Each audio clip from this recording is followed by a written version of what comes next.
नमस्कार, मैं कमलेश कबीर आपका एक बार फिर स्वागत करता हूं इस नए एपिसोड में।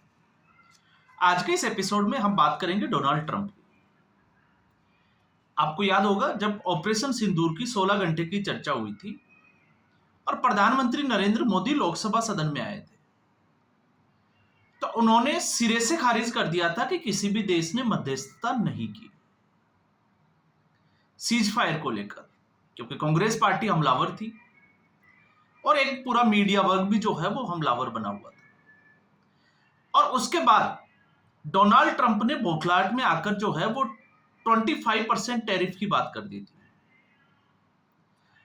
तो जब ये बात हुई तो मैंने एक वीडियो बनाया था, आप जाकर जो है वो चेक कर सकते हैं। उसमें मैंने कुछ डेटा रखा था यूएन का, क्योंकि बिना फैक्ट्स के मुझे लगता है कि शायद जो है वो बात नहीं करनी चाहिए, क्योंकि आधी अधूरी जानकारी के साथ, और वो भी अगर जियो पॉलिटिक्स की बात हो तो फिर हम जो है वो जनता को मूर्ख बनाते हैं, भ्रमित करते हैं। लेकिन उसके बाद से तो आपको पता ही है कि लगातार जो है वो डोनाल्ड ट्रंप की ही चर्चा है। मीडिया में चारों तरफ शोर जो बना हुआ है वो डोनाल्ड ट्रंप को। तो एक जो नरेंद्र मोदी के खिलाफ जो मोदी विरोध का मीडिया है वो डोनाल्ड ट्रंप को लेकर अति उत्साहित है, तो दूसरी तरफ डोनाल्ड ट्रंप को जो है वो कोसा जा रहा है। तो अब आप एक चीज देखिए कि जो प्रो मोदी या हम कहें कि प्रो बीजेपी मीडिया वर्ग है वो इस वक्त लगातार डोनाल्ड ट्रंप की जो है वो खिंचाई कर रहा है। और ये वही मीडिया था जब डोनाल्ड ट्रंप चुनाव जीते थे तो उसके बाद किस तरीके से जो है वो उनका बखान कर रहे थे कि अब जो है वो ये हो जाएगा, कांग्रेस का ये हो जाएगा, डोनाल्ड ट्रंप ये कर देंगे, वो कर देंगे, और अचानक से जो है वो सुर बदल गए। यही एक कारण है कि इस वक्त जो मीडिया की क्रेडिबिलिटी है, विश्वसनीयता है, वो खतरे में पड़ गई है। और ये जो है वो अपने हिसाब से, क्योंकि चाहे वो जगदीप धनखड़ का मैटर हो, क्योंकि जगदीप धनखड़ को लेकर सब कुछ ठीक चल रहा था, अचानक से जो है वो पाला बदल लिया गया। एक मीडिया वर्ग जो जगदीप धनखड़ की मिमिक्री के ऊपर जो है वो बड़े अब शो करता था, अब वो जो है वो चिंता में आ गया, उसकी जो है वो चिंताजनक स्थिति हो गई। अब वो जगदीप धनखड़ को जो है वो एक शिकार के रूप में देख रहा है कि वो शिकार हो गए, विक्टिम। तो दूसरा जो प्रेज कर रहा था, अब उसकी आप स्थिति देख लीजिए। तो उस वक्त जो वीडियो में हमने बात की थी उसमें कुछ आंकड़े हमने रखे थे, और उस आंकड़े में आपको मैंने उस वक्त जो है वो बात बोली थी कि अमेरिका जो है वो खुद का नुकसान करेगा। तो उस वक्त जो है कुछ लोगों ने कमेंट्स बॉक्स में आप चेक करोगे तो मिल जाएगा कि आप जो है वो गोदी मीडिया की भाषा बोल रहे हो। लेकिन अब वो सारी चीजें जो है वो सच होती हुई नजर आ रही है। और डोनाल्ड ट्रंप की स्थिति ये हो गई है कि अब वो गाहे बगाए हर मुद्दे पर जो है वो बोलने लगे, जबकि ऐसे एक बड़े राष्ट्र के राष्ट्राध्यक्ष को इस तरीके से स्टेटमेंट नहीं देना चाहिए। अब मीडिया जो है वो अपनी सहूलियत के हिसाब से जो है वो इस तरीके की बातें कर रहा है, लेकिन मैं कुछ फैक्ट्स जो है, और फैक्ट्स के साथ ही मैं अपनी बात रखूंगा। डोनाल्ड ट्रंप इस वक्त जो है वो हर चीज को, या हम कहें कि पूरे ग्लोबल नैरेटिव को जो है वो ट्रेड की दृष्टि से देख रहा है। और अमेरिकन्स के लिए ये चिंता का विषय है कि कहीं अमेरिका से जो है वो पूरे दुनिया को डोनाल्ड ट्रंप दूर नहीं कर दे। कैसे? डोनाल्ड ट्रंप ने देखा कि अगर वो टैरिफ वॉर करेगा, इस शुरू करेगा, तो वो जो है वो दूसरे देशों को अपने साथ, या कहें कि उसके ऊपर दबाव डालने में कामयाब हो जाएगा। और कुछ हद तक कई देशों ने जो है वो इसको साबित भी कर दिया। कैसे? देखिए, आप देखिए ना, जापान के ऊपर टैरिफ का दबाव डाला कि जापान जो है वो अमेरिका से चावल नहीं खरीदता। जापान पहुंच गया अमेरिका और उसने चावल खरीदना शुरू कर दिया। तो सीधे तौर से डोनाल्ड ट्रंप ने ऐसा ही किया। उसके अलावा ऑस्ट्रेलिया और न्यूजीलैंड की स्थिति को आप जो है वो बड़ी दिलचस्प है, इसको समझने की जरूरत है। ऑस्ट्रेलिया और न्यूजीलैंड में अगर आप मीट की बात करोगे तो भरमार पड़ी है। लैम हो, सीप हो, या हम कहें कि बीफ हो, कोई कमी नहीं है। लेकिन अमेरिका को लगा कि उसको अपना बीफ बेचना है, और अगर ऑस्ट्रेलिया और न्यूजीलैंड अमेरिका से बीफ नहीं खरीदेंगे तो वो उनके ऊपर टैरिफ लगा देगा। और स्थिति ये देखो कि बीफ की भरमार होते हुए भी ऑस्ट्रेलिया और न्यूजीलैंड अमेरिका से बीफ खरीद रहे हैं। तो ट्रंप जो है वो अपने ट्रेड की जो वॉर शुरू की थी, टैरिफ वॉर, उसमें कामयाब भी होते हुए दिखाई दे रहे हैं। अब इसी स्थिति में आप देखिएगा पाकिस्तान की आप स्थिति। आसिम मुनीर को आपको पता होगा लंच के ऊपर बुलाया अमेरिका ने व्हाइट हाउस में ऑपरेशन सिंदूर के बाद, जबकि ऑपरेशन सिंदूर से आसिम मुनीर की उस लंच का कोई वास्ता नहीं था। लेकिन अमेरिका ने क्यों बुलाया? क्योंकि अमेरिका जानता है कि पाकिस्तान की कमान जो है वो इस वक्त आसिम मुनीर के हाथ में है। तो आसिम मुनीर को, क्योंकि 2018 के अगर आप वक्तव्य देखोगे तो 2018 में ट्रंप की भाषा कैसी थी इमरान खान के खिलाफ, कि हमने जो है वो $33 मिलियन पाकिस्तान को दे दिए, हमने खराब कर दिए, उसका कोई मतलब नहीं निकला। इस तरीके के स्टेटमेंट हुआ करते थे। लेकिन इस वक्त डोनाल्ड ट्रंप के सुर जो है वो बदल गए। क्यों बदल गए? क्योंकि पाकिस्तान के ऊपर 19% का टैरिफ भी लगा दिया और पाकिस्तान को मजबूर कर दिया कि वो अमेरिका से ऑयल खरीदे।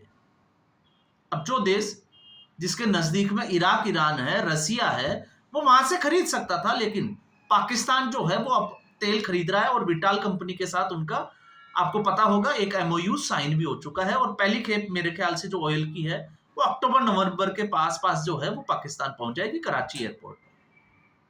तो ट्रंप जो है वो कुछ जगह पर कामयाब भी हो रहा है, लेकिन कुछ ऐसे देश भी है जो ट्रंप की इस, जिसको हम कहें कि खुले तौर से जो बकवासबाजी है, उसके ऊपर कड़ा प्रहार भी कर रहे हैं। ब्राजील, क्योंकि ब्राजील, पिछले दिनों मैंने एक आपके सामने फैक्ट्स रखा था कि भारत जो है वो ब्राजील जैसे देश से सोया ऑयल जो है वो एडिबल ऑयल वो खरीदता था, लेकिन चाइना ने पेशकश की कि वो $15 से $20 सस्ता देगा। तो भारत ने, या हम कहें कि नरेंद्र मोदी की सरकार ने राष्ट्रहित को देखते हुए तेल खरीदना शुरू कर दिया चाइना से। तो कुछ फैसले, या हम कहें कि सीधे तौर से भारत सरकार ने यह दिखा दिया कि राष्ट्रहित में वो कुछ भी करने के लिए तैयार है, फिर चाहे सामने जो है वो ट्रंप ही खड़ा क्यों ना हो। अब ब्राजील ने जो किया वो आपको पता होगा। ब्राजील ने किसी भी चीज के लिए सीधे तौर से डोनाल्ड ट्रंप को यह मैसेज दे दिया कि ब्राजील नेगोशिएट करेगा ही नहीं। तो आपको यह भी याद होगा कि डोनाल्ड ट्रंप स्कॉटलैंड पहुंचे थे और स्कॉटलैंड में जैसे पाकिस्तान के सामने दाना डाला कि पाकिस्तान में जो है वो ऑयल है और किसी दिन भारत को खरीदने के लिए मजबूर कर देगा अमेरिका, पाकिस्तान बेचेगा ऑयल भारत को। थोड़ा जो है वो हास्यास्पद है, लेकिन ये स्थिति आप देखिए जहां स्कॉटलैंड जो है वो विंड एनर्जी के उसके ऊपर काम कर रहा है, रिसोर्स के ऊपर, तो वहां पर जाकर बोलता है कि जब ऑयल रिजर्व है तो स्कॉटलैंड ये बेवकूफी क्यों कर रहा है। और जब स्कॉटलैंड से वापस डोनाल्ड ट्रंप पहुंचे तो उनके फर्स्ट मिनिस्टर ने कह दिया कि वो जो है किसी की बात सुनने वाले नहीं है, वो अपनी मर्जी से काम करेंगे। और उन्होंने विंड मिल के लिए जो है वो एक खुद फैसला ऐसा किया कि उन्होंने एक बहुत बड़े, जिसको हम कहें कि मशीनरी के लिए या एक स्रोत के ऊपर घोषणा कर दी। तो आप समझ सकते हैं डोनाल्ड ट्रंप की स्थिति कैसी है। अब डोनाल्ड ट्रंप जो है वो भारत के साथ, क्योंकि डोनाल्ड ट्रंप से सीधे तौर से ट्रंप को पता है कि इकोनॉमी में, इमर्जिंग इकोनॉमी में चाइना के और भारत, ये दोनों ही जो है वो कुछ समय में, क्योंकि चाइना तो बहुत जल्द हो सकता है कि अमेरिका को पीछे छोड़ दे, लेकिन जिस तरीके से जीडीपी भारत की तेज चल रही है, अब जीडीपी के जब हम आंकड़े देखते हैं, फैक्ट्स की जब हम बात करते हैं, तो इस वक्त अमेरिका में जो है वो $37 ट्रिलियन का कर्जा है और उसकी जीडीपी जो है इस वक्त इकोनॉमी में अगर आप देखोगे तो सिर्फ और सिर्फ जो है वो 29 ट्रिलियन। तो कहीं ना कहीं वो अपने टारगेट से पीछे रह रहे हैं और अमेरिका अगर इसकी भरपाई नहीं करता है तो अमेरिका बहुत पीछे रह जाएगा और अमेरिका को डर है कि कहीं भारत जो है वो उससे आगे ना निकल जाए। लेकिन नरेंद्र मोदी जो है वो टस से मस भी नहीं हो रहे। और अब तो आपको पता ही है कि स्थिति जो मीडिया में चल रहा है, मैं उन बातों का जिक्र भी नहीं किया अब तक, लेकिन उसमें से एक छोटी सी बात, जब आपको पता होगा कि एक पत्रकार ने जब ट्रंप से यह पूछा कि अमेरिका जो है वो रसिया से यूरेनियम खरीद रहा है, एल्निक्स खरीद रहा है, तो ट्रंप का जो जवाब था वो ये था कि वो इसकी जांच करेंगे। तो ट्रंप जो है वो दबाव डाल रहा है कि रसिया से भारत अगर तेल खरीदेगा तो उसके ऊपर वो टैरिफ लगा देगा और भारत जो है वो इसका जवाब भी नहीं दे रहा और ना जो है वो अभी तक कोई नेगोशिएशन की कोई ऐसी कोई बातचीत हुई हो कि डील साइन हो गई, ऐसा कुछ जो है वो नजर भी नहीं आ रहा। तो फिर जब हम अमेरिका की नजर से देखते हैं तो डोनाल्ड ट्रंप देशों पर ही नहीं, वो तो अपनी कंपनियों के ऊपर भी जो है वो इसी तरीके से टैरिफ लगा रहा है। और ताजा वाकया तो आपको पता होगा, एप्पल, ट्रंप ने एप्पल कंपनी के ऊपर 25% का टैरिफ लगा दिया। अब आप सोचोगे कि इससे जो है वो होगा क्या। तो इस वक्त अमेरिका जो है वो इंपोर्ट करता है मैन्युफैक्चर होने के बाद में एप्पल के आईफोन। अब आपने देखा होगा इससे पहले चाइना, तो एप्पल कंपनी ने अमेरिका जाने से मना कर दिया और उसने भारत का रुख कर दिया। अब आप सोचोगे कि टैरिफ लगाने से अमेरिका को फायदा होगा, तो कुछ जगह के ऊपर जो है वो अमेरिका को नुकसान भी होगा। जैसे इस वक्त आईफोन 7 जो प्रो आई 7 है, 17 सॉरी, उसकी कीमत जो है वो अमेरिका में लगभग $1750 के आसपास है। अब ट्रंप ने उसके ऊपर जो है वो टैरिफ लगा दिया, तो ये स्थिति हो गई $2200 के आसपास की। लेकिन आंकड़े ये कहते हैं कि अगर अमेरिका में एप्पल जो है वो अपनी मैन्युफैक्चरिंग प्लांट लगाता है तो इसकी कीमत $3500 तक पहुंच जाएगी। तो आप सोच सकते हैं कि स्थिति जो है वो है क्यों, और ये स्थिति क्यों हुई। ट्रंप को जो है वो एक तरीके से हम कह सकते हैं कि उसको धोखा भी है, और धोखा इसलिए है क्योंकि अमेरिका जैसे जो देश है वो मैन्युफैक्चरिंग कर रही है लग्जरीज, महंगे आइटम्स की। तो अगर अमेरिका को यह लगता है कि वो टैरिफ लगा देगा और उससे भारत टूट जाएगा, तो भारत की इकोनॉमी जो है वो खड़ी है मिडिल क्लास के जो आइटम्स है उनके ऊपर। तो आज आप देखिए लग्जरी आइटम्स की जब हम भारत में बात करते हैं तो कितने लोग जो है वो लग्जरी आइटम्स खरीदते हैं।